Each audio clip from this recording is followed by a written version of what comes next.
You ask Tiger to solve. This deals with linear equations with one unknown.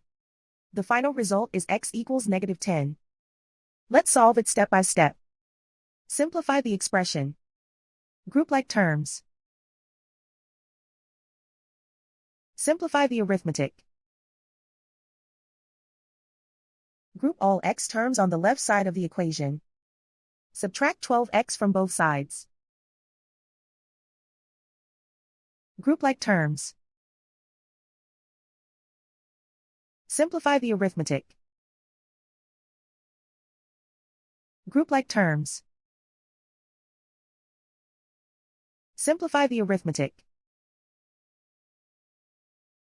Group all constants on the right side of the equation. Add 15 to both sides. Simplify the arithmetic.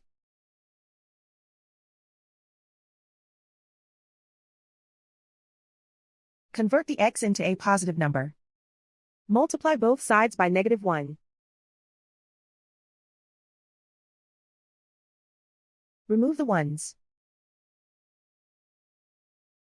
Simplify the arithmetic.